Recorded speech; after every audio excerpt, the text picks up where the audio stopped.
Media के सामने, ये मैं बाद में मीडिया के सामने कह रहा हूँ। अस्सलाम वालेकुम नाज़रीन, मैं हूं मेज़बान आसिफ खान और आप देख रहे हैं CRF न्यूज़ वेब।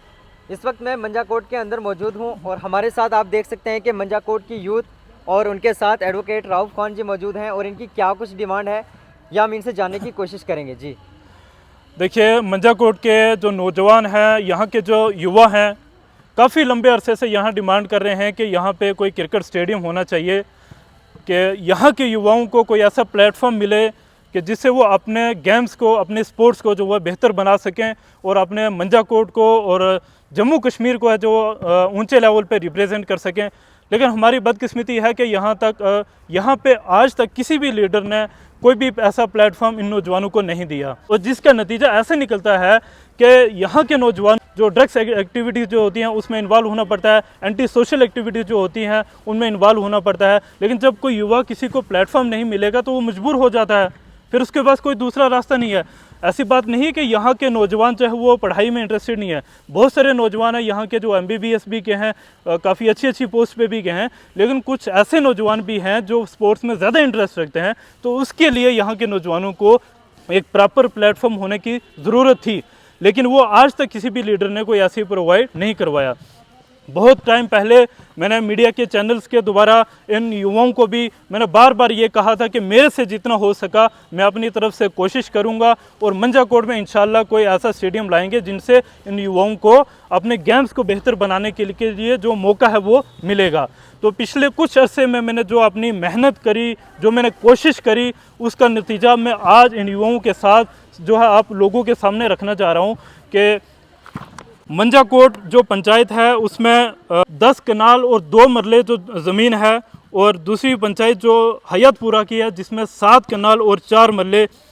यानी कि टोटल 17 कनाल और 6 मरले ज़मीन जो है ये मैंने मेहनत करी, कोशिश करी इन नौजवानों के लिए, और 17 कनाल 6 मरले जो ज़मीन है वो स्पोर्ट्स डिपार्टमेंट को ट्रांसफ़र हो चुकी है। अब हमारा इससे आगे मकसद जो है कि यहाँ पे क्रिकेट स्टेडियम को कंस्ट्रक्ट करना, उसके ऊपर हमें काम करने की ज़रूरत है। और जैसे इससे पहले इन नौजवानों ने मेरा साथ दिया, अब उम्मीद करता हूँ कि यहाँ के नौजवान इससे बढ़ चढ़कर और ज़्यादा हमारा साथ देंगे, इसकी आवाज़ हम और ज़्यादा उठाएंगे। और इंशाल्लाह मैं कोई भी टाइमलाइन, कोई भी फिक्स नहीं बता सकता, लेकिन इतना है कि जितना जल्दी पॉसिबल होगा उतना जल्दी यहाँ पे मंजाकोट को अपना यहाँ पे क्रिकेट स्टेडियम जो वो आपको देखने को मिलेगा। और दूसरी चीज़ ये मीडिया में इसलिए मैं सामने आपको बता रहा हूँ कि यहाँ पे कुछ लोग हैं जो क्रेडिट लेने की बहुत शौकीन रखते हैं। ये मैंने इसलिए पास में लाया क्योंकि बाद में कुछ लोग वीडियो पे कमेंट करेंगे, एक दूसरे से बातचीत करेंगे और कहेंगे नहीं है जी, ये सिर्फ बच्चों को, यहाँ के नौजवानों को पागल बना रहा है। इसलिए ये चीज़ मैं अपने साथ एज ए सबूत लेकर आया हूँ, एज ए एविडेंस लेकर आया हूँ कि अगर किसी को कोई शक है, कोई गिला है, या फिर किसी को लग रहा है कोई सच वाली बात नहीं है, तो वो मेरे से इस चीज़ की कॉपी ले सकता है और पूरी जांच पड़ताल कर सकता है। तो क्रेडिट जिसको भी लेना है, मुझे उससे कोई लेना देने नहीं है, लेकिन मैं ये कह रहा हूँ कि सच के साथ चलना है और इन नौजवानों को ऐसा प्लेटफॉर्म देना है जिससे यहाँ के मंजाकोट के नौजवान अपने इलाके का नाम, डिस्ट्रिक्ट राजौरी का नाम, जम्मू कश्मीर का नाम जो है वो ऊंची सतह पर ले जाएं। जी, किस सोर्स के तहत आपने यहाँ पे ग्राउंड सेक्शन किया और आखिर क्या वजह हो सकती है, जैसे आपने जैसे कि बताया कि आपके एफर्ट्स की वजह से आपने ये जो 2 पंचायतों के नाम लिए, मंजाकोट और हयातपुरा, जहाँ पर आपने बोला है कि हम ग्राउंड सेक्शन करेंगे। अब क्या वजह है जो लीडर्स हजरात जो यहाँ पे नौजवानों के साथ वादा करके जिन्होंने इलेक्शंस के दौरान पार्टिसिपेट किया और जीत भी गए, और आखिर उसके बाद क्यों नौजवानों को इग्नोर किया जा रहा है, आखिर क्या वजह हो सकती है? देखिए, ये तो लीडर का काम बनता है, ये काम MLA और मिनिस्टर का होता है कि इतना बड़ा काम जो है वो मेरे से पॉसिबल नहीं हो सकता था, लेकिन फिर भी मैंने अपनी तरफ से कोशिश की। मैं बार बार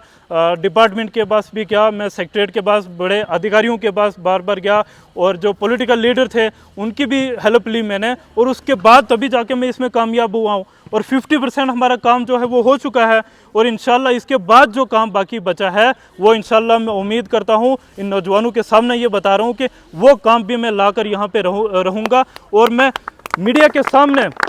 ये बाद में मीडिया के सामने कह रहा हूँ कि यहाँ के जो लीडर हैं उनका ये फ़र्ज़ बनता था कि हमारे यहाँ के नौजवानों को ऐसा प्लेटफॉर्म देना चाहिए था, लेकिन आज तक जो वह बदकिस्मती रही हमारी कि वो नहीं मिला। लेकिन